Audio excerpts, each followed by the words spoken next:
like a 1970s Beetle, Volkswagen Beetle. You got to turn the engine a couple times. You got to warm it up. You got to turn the key over, and then he runs smoothly. Like without my bits, he won't run smoothly. Come on, your bits. You do throw some softballs. I agree with that, but I'm like the bug, but the bug has the one with the dual exhaust though, so it's pretty fast and loud. That's what I'm looking at too. Give me the dual exhaust. Well, I'm going to give you this. 0-2 is bad for business. 0-2 is bad for business. Who's 0-2? It's bad for the brand, and it's even worse for the Taylor Swift brand. JJ might be on Bumble. She might have a stipulation, in the contract that if you don't win, say, even the division in the next 3 years or 2 years, that, she can leave at any time for another player. Who would she leave for? Herbert. How about she Not goes... Burrow, he's on the IR. No, what if she goes to the team that just beat the Chiefs? Safety. Cooper DeJean. Yes. Not bad. Viable alternative right there. Very viable. Viable alternative. You know what will end a slump? A trip out east to see the New York Giants. The Chiefs play the Giants in week 3. A must-win game because week 4 they play the Ravens. The Chiefs, could they go 1-3? We'll see. We will. They probably will. They have nothing. Outside cupboard's Mahomes. bare. Yeah, like Pacheco is... I mean, they got 6, 7, 8 in the box. Like, you're not scared. Rashid Rice is still out for a suspension for 6 games. Worthy's hurt. Yeah, they... you know what? The reason they say it's tough to repeat, right, or even go back to a Super Bowl back-to-back, is because that's such a much longer season. You're playing four more games, right, in some cases, maybe 3. But I think the Chiefs are finally feeling the effects of just being good for so long. I mean, they played a whole... Then Chris Jones, a couple offensive linemen, Mahomes, and Kelsey. They feel like the Niners a bit. Do you get that vibe? A little bit, yeah. Like top heavy? Like all of a sudden, you had to pay your guys and now you're not? Yeah, I would compare Purdy to Mahomes, so that's pretty accurate. Well, I wanted to get on this podcast and just apologize to you and all of our fans because June 3rd, when Jac Caglianone got called up, I said he was going to hit 100 homers. And it's not looking so good for K-Win. We bet a hat. You've been trying to collect, but the season's not over, and I'm going to ride this out to the end. Mr. Cags is back up. He hit a home run Sunday night. It puts him on 6. He's at 6 for the year. I just said he had to get to 15. There's 13 games left. He needs 9 homers to get hot. You're saying I got a chance, big man. Cags watch. Out-of-town scoreboards on at all times. And guess who's playing the Royals coming up? The Mariners. The Mariners. Oh, man, that'll be good. I'll be rooting for 2 things to happen. Win, and then Cags to go over and have a golden sombrero. That'll be nice. I need a new hat. Wait a minute. You want to change the hat? I do, absolutely. I kind of... You don't want a Royals hat? I got a Bills hat that's kind of worn. I need to get a new NFL hat. I need to know. Give me some time. By the time Cags hits 1 more home run in these last 13 games, I'll win. I'll take the bet, and I'll have a better idea of what hat I want. If you can get within 3 numbers of his WAR, I'll give it to you. No, that's too high. If you can get within 1.5 of his WAR. Of his WAR? Yeah. Minus 2.5. Wow, minus 1.2. There we go. That's a loophole in every bet. And my legal team is reviewing this because Cags got hurt on July 26th, left hammy. He went down to Omaha. He hit 5 home runs in Omaha. 6 he's 3 more to get to 15. I just said 15. I didn't say where we're going to be. Oh, wow. I didn't realize that we're counting. Okay. Hey, fine. The deal's a deal. No. All home runs count, I guess. We said major leagues. I'm a man of my word. And when I'm wrong, I admit it. But some of our fans out here in TikTok, they want to hear from you, Big Ben. They want to hear from you about Kenneth Walker. Ooh. Listen, here's okay. It's one game. Okay, can we take that Yeah. as it is? It's one All game. right. K9 looked good, and you sent me a text. What happened to K9, right? Or what do you got to say? And I told you that Zach Charbonnet sacrificed all his yards for K9. There's going to be games and schemes where one player excels and one player doesn't, and this just happened to be a game in which K9 did pretty well. He did well. Good job. Seahawks won. They're gifted that game, by the way. Gifted that game. Gifted that game. So do you stand behind your statement? You'd rather Yes. have Charbonnet than K9? Right now, I'd still rather have Charbonnet. If I was starting a team, I'd rather have Charbonnet. He's a guy that's going to be able to take the rock 16, 18 times. No issue. No issue. Hopefully it's more than 0.7 yards per carry like it was last Sunday. Everyone has a down game. Everyone has, like I said, he was sacrificing his yards for K9s. He was opening up holes for K9s. He was the guy going pound the middle. They all of a sudden they suck in and K9's going outside. What'd you saw? Was Justin Fields and Garrett Wilson sacrificing this weekend? That was a Bills. Holy guacamole! That was a tough one for the Jets. Hey, all things average it out. Last week, this week, I'm still right. He got the most targets. I mean, come on.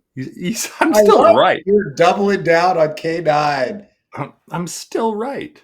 Garrett Wilson got the most targets. He had the most catches. He had the most receptions. That's still going to continue if Justin Fields is the quarterback. But it doesn't make your justification. Wait. You were just drafted him. Time out. You were just lauding K9. Go back and look at K9's first game and his second game. Combine those, average them out. Garrett Wilson do the same thing. Garrett Wilson's probably in a better place than K9 is. No way. Yes, he is. Guaranteed. Guaranteed. Not in PPR because K9 can run and he can catch. Yeah, Garrett but doesn't run. Running backs that can catch out of the backfield are more valuable in PPR.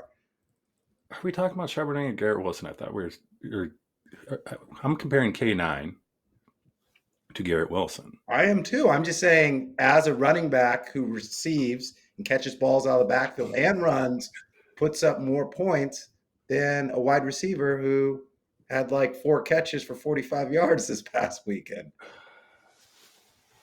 Bad week for the Jets. Just a bad week. Bad week for the Jets. Fields got injured a little bit. K-Win and Big Ben. Hello and welcome.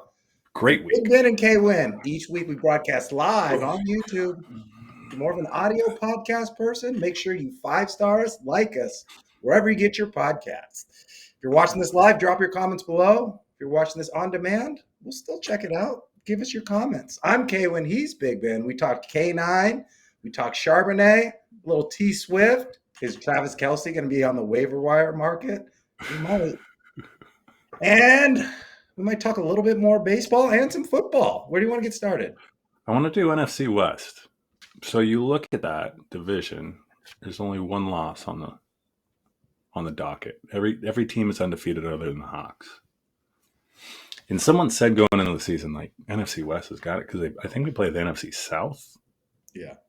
And we play the NFC South, and I forget one other complete division. Maybe we play the AFC North. Is that right? Because the Hawks play the Steelers. It's, yeah. That might be right. I'll have to look. Either way, the beneficiary were the Arizona Cardinals. Like this week, they played Bryce Young and the Carolina Panthers. And here's the thing. Carolina Panthers outgained them, had better time of possession, but still lost the game. Like more yards, more everything, but still found a way to lose the game.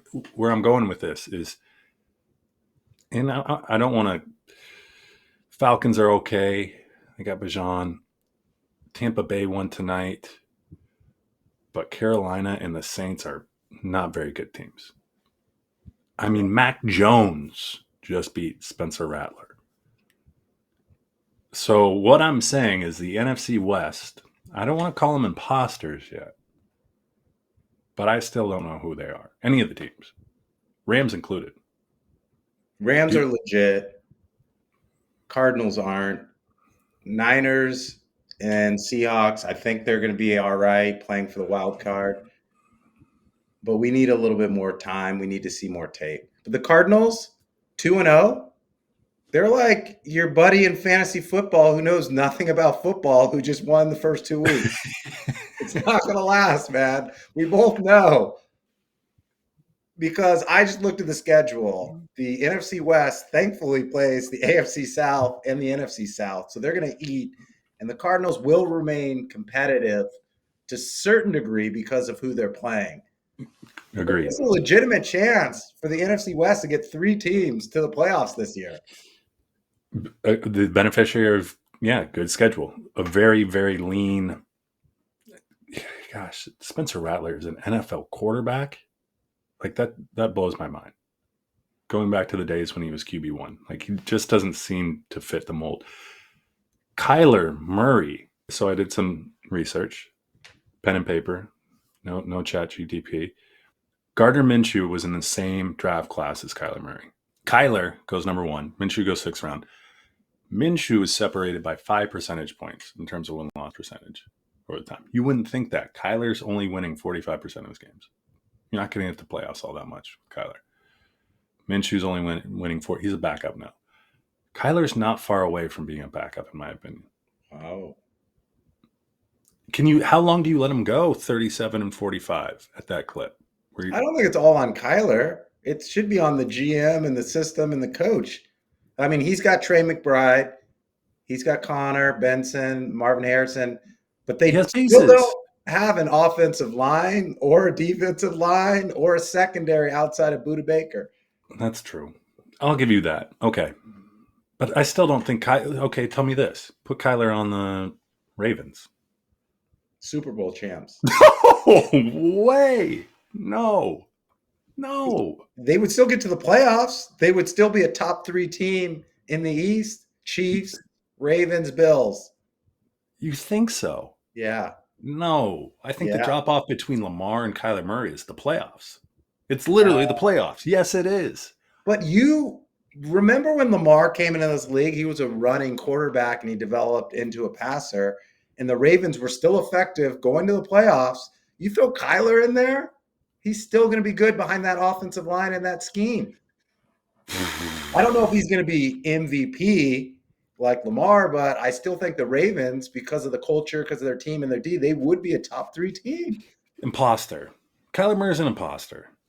The Cardinals are imposters. The Niners, I almost want to call them the Niners imposters at this point. Like Mac Jones, Jawan Jennings. Jawan Jennings is good. He's good relative to what they have in front of. Like, he's good because they're throwing him the ball a lot of time. I mean, okay, I'll give him that. I guess I'm down on the NFC West is what I'm saying. I'm down on the NFC West relative to the teams you just mentioned. The Bills, the Lions, the Green Bay Packers. Like, I don't see even the Rams. I mean, I think the Rams would get trounced by the Packers right now. We're going to see the Rams this Sunday when they play the Eagles. Oof. Yeah. Okay, that's a test. That's a Why test. don't we, before grades are given out, we'll actually have one of the teams, the best team, take a test. If, and this is a big if because it never happens, if the Niners were healthy, I think you'd have a little bit more respect for Jennings, because Ayuk would be the number 1. Yeah. Jennings would probably the number 2, or Pearsall, and then that offense would look a little bit better with CMC plus those 3 weapons plus Kittle. Actually, Jones would probably be behind Kittle. The Niners do scare me. Obviously, they scare me because, you're right. If the personnel was healthy, but they're never healthy. Yeah. Like, that's the thing. I guess the test will be this week because the creme de la creme right now in the NFC West is the Rams. Correct. And you're going to go up against the NFC East and the best team in the NFC East, the Super Bowl reigning Super Bowl champions, who, by the way, that picture or video you sent of me, the oddest dressing fans I've ever seen. It's Philly for you. Really odd. Like super odd. Like it was like they were at a Burning Man or something for football. All right, I won't give them a grade yet. What would you get, or if you had to grade the NFC West right now? I give it a B. B. Okay. I'll go with that. The teams that stand out in the NFC, it's the Eagles and the Packers. I think the Lions, yeah, they look good, a little recency bias, but I think the Rams are right there with the Lions. I think the Niners and the Seahawks and the Bucks and the Commanders are still trying to figure it out. But right now, I'm Packers, Eagles, they're at the top. Rams and Lions are close. And then the Eagles, Niners, Commanders, and Bucks are all fighting for a wild card spot. Question for you. Bigger impact to the team. Jaden Daniels going down or Joe Burrow going down? Jaden Daniels. Yeah. I mean, if Jake Browning can clean up the 3 INTs, he still can throw the ball. He's still got Jamar Chase, and he's got T. Higgins, and he's got Chase Brown. Washington, they got Debo and Terry, but they rely so much on Jaden and what Jaden can do, and you've got to keep eyes on him in the pocket. And there's plays you can run for him, and he's elusive. I think the Bengals are in a better shape right now. Yeah, I agree. Bill, what they call him, Bill on some show, Jakrowski Merritt. Yeah. He'll get bottled up if Jaden Daniels isn't around. There'll be a lot more in the box. Who's the backup for? I'm just going to ask you. I don't know who the backup is. Dwayne Haskins? No, not Dwayne. You're right. Jake Browning's been around forever. From UW, right? Yeah, clipboard holder. I agree with you. Washington's in a bad spot. I mean, they lightning in a bottle to do what they did in the playoffs last year. Yeah. I think expectations are very to a contract. Yep. And they're in the position that the Niners were in maybe like 2 years ago, where you got to win now on this rookie contract. You have Debo, you have Terry, Scary Terry. They have some other pieces. Hopefully the injury is not too serious. Merry Christmas. Merry Christmas. But we've said this from the start. Mike McDonald team, they play defense. Oh, they capitalize on boneheaded plays too. Like, you don't factor that in, right? You don't factor that in. I mean, you don't factor in, but Mike McDonald didn't do anything there. Hey, when we look back on this, it's a win in week 2. They're not going to go back to those bonehead plays. It's a win on the road. Spoiled Rodgers' debut. Sammy's got to clean up a couple things. Those 2 INTs were pretty bad. But my boy, Elijah Arroyo, 3 targets, 2 catches, 31 yards. All of a sudden, he's coming. And then Torrey Horton? Who's there? He looked good. Yeah. He looked good. Yeah. Coop, a couple, clean up the interceptions by Darnold looked okay. I'll give him that. Like, he spread the ball around well. Cooper Kupp made some good grabs. He had like 7 catches. Blake Corum sighting. Yeah. Are you worried if you have Kyren Williams? I think Kyren Williams had like 3 yards a tote and 11 totes, and Blake Corum had I'm like more worried 8. That they handed the ball off to Puka. He might be the next Debo out of the backfield after that run. All right. Devontae looked good. Puka looked good. We've said it before, like personnel-wise, wide receiver room in the NFC West, it's the Rams. Yep. Quarterback, it's the Rams. Defense, it's the Rams. And head coach is probably the Rams too. Yeah. Test this weekend. Solid B right now. B. Beneficiary. Gosh, the Hawks should be 0-2. But they're not. No pictures on the scorecard. All right, where are we going next? Kyle Shanahan. You know, they've got that resting bitch face. Like, he's got resting kicker face. Explain. If you just look at him, every time there's a PAT or a field goal attempt, he is just so mad. So Jake Moody, 3rd-round draft pick, 2023, didn't work out, lost his confidence. They waived him, picked up, I think, Eddie Pinheiro. Okay. First, PAT misses it.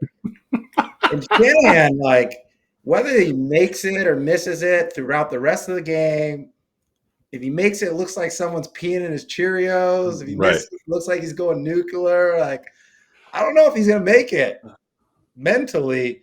through this game. And this could come down to situations where he's just going to start going for it more and more because his faith in the kicking and special teams is probably at an all-time low. And that could really cost the Niners, especially when they're banged up and you have Mac Jones and you don't have all your players, a W at some point in the season. They got to clean up that kicking game and that special teams.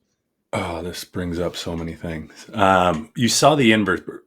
Aubrey for the Cowboys. Dude can hit from anywhere. I mean, he put him in overtime. He won the game. The guy won the game single-handedly. I was watching it. I was out at a bar. I'm like, there's no way he hits this. This is such a far field goal. It's literally what? It's 10 yards is the distance from the end zone, right? And then so where was the game? Dallas. So he's like on the star. He was a little behind it. You know, they talk about logo, like Caitlin Clark and Steph. From the logo. From the logo. For like Steph Curry, they need to do a collab because from the logo is a thing now. The dude hit a 64-yarder, but then he hit it like a 51-yarder to win the game. That's the difference. Like, he is a weapon. And it's rare these days. Like, that's why Tucker had such staying power. But that's also why it's a revolving door, why Eddie Pinheiro is on 6 different teams throughout the year. Like, you know, you can't figure it out. But if you have 2 kickers or like, you know, you don't have one, same thing. Koo got sat down because he missed some field goals. He's like 50% on his last 22. Yeah. And he's a healthy scratch. But you keep him around just in case the other guy stinks. And that's why you saw the guy for Atlanta. It like barely, like it was right directly over it. And you could see the kicker like, oh my gosh, if I miss this, I'm gone. I'm literally gone. I don't know what else to compare it to. I would compare it to baseball. You know how you load up on middle relievers who can throw hard just in case? Got to load up on kickers. You never know if you need one from the logo, need one from the right hash or the left hash. You should get a right-handed kicker and a left-handed kicker depending on where the ball's being placed. The collegiate ranks actually do that. They have like their field goal kicker and then the guy that just booms it so that's a touchback every time. Yeah. Go back to that. Yeah. I mean, if you're a kid, what are you doing? You're kicking field goals in the backyard right now. You might be called into action. There's a difference. Yeah, you're right. That could, gosh, I wonder what he's thinking.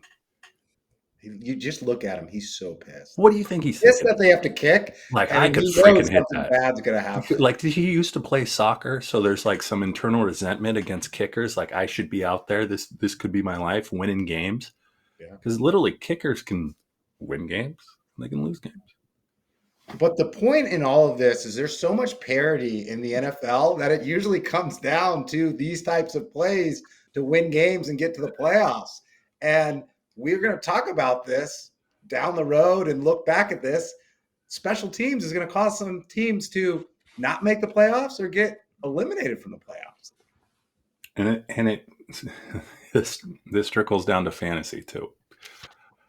So I drafted a kicker I drafted Aubrey. He was on my team last year, killed it. Like, he's the difference. He scored 22 points this week. Like, that's probably a delta of 15 against the next best kicker. So you're going to win more than likely.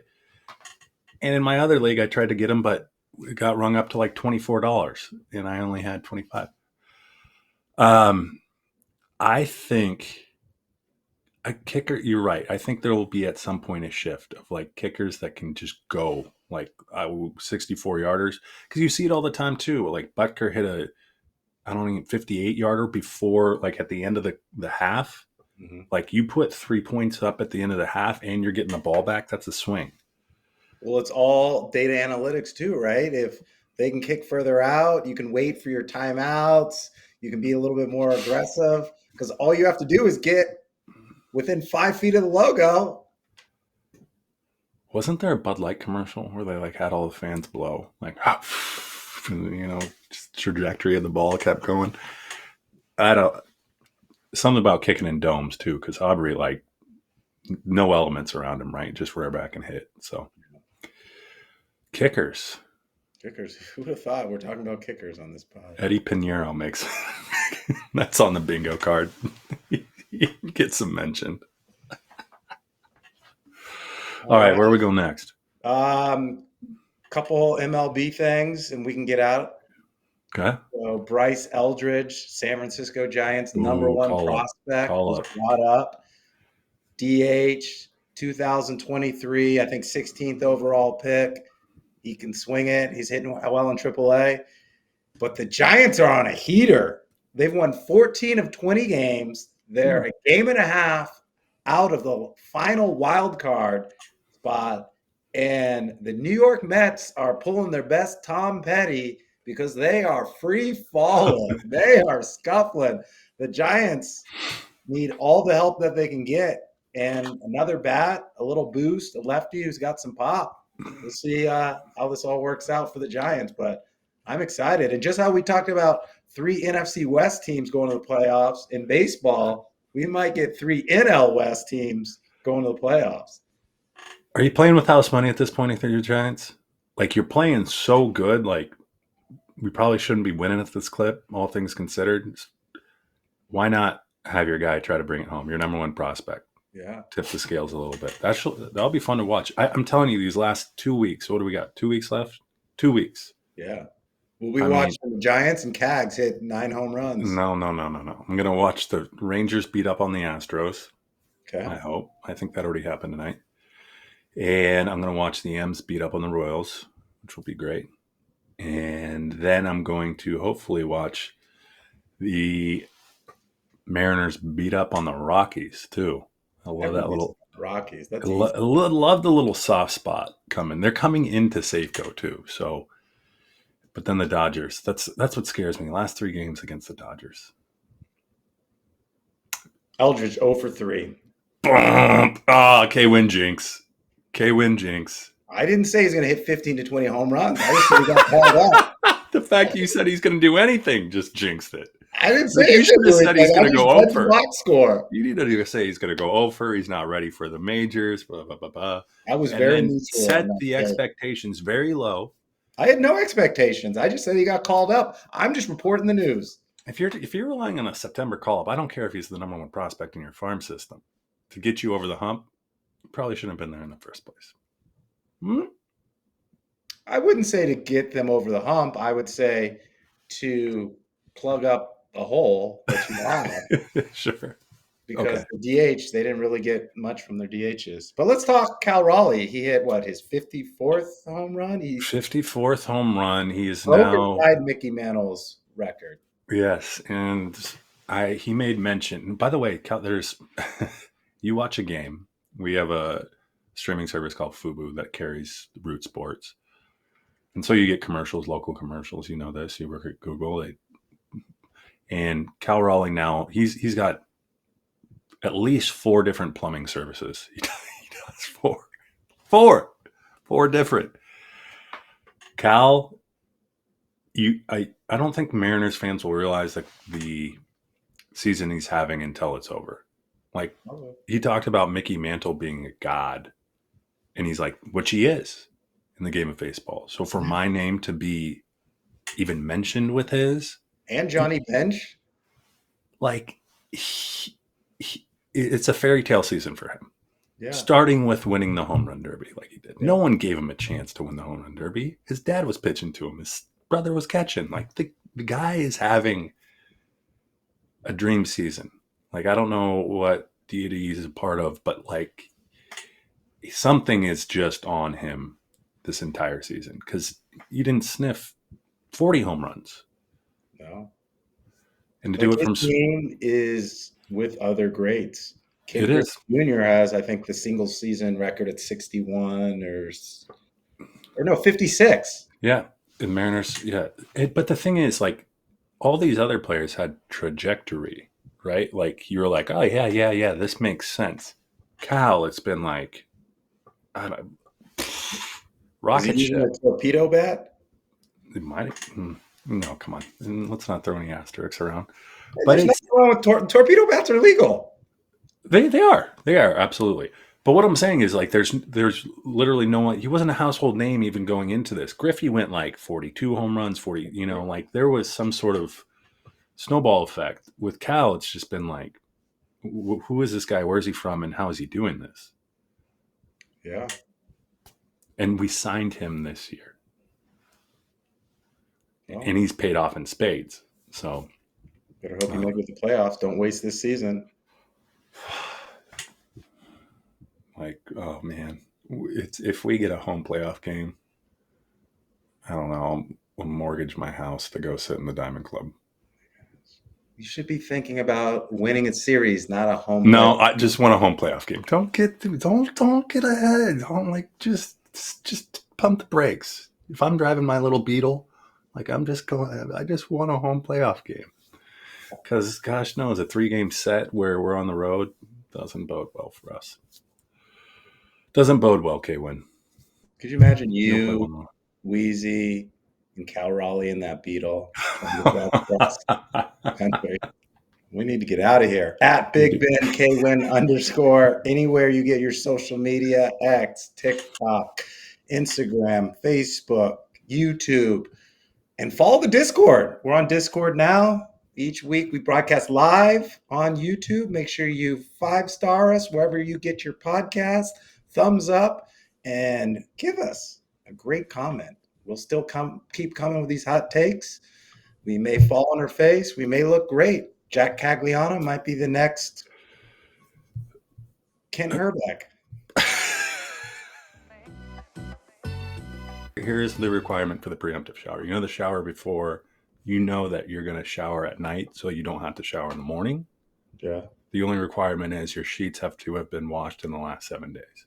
Otherwise, null and void, because you're going to get dirty in the sheets. Am I correct in that?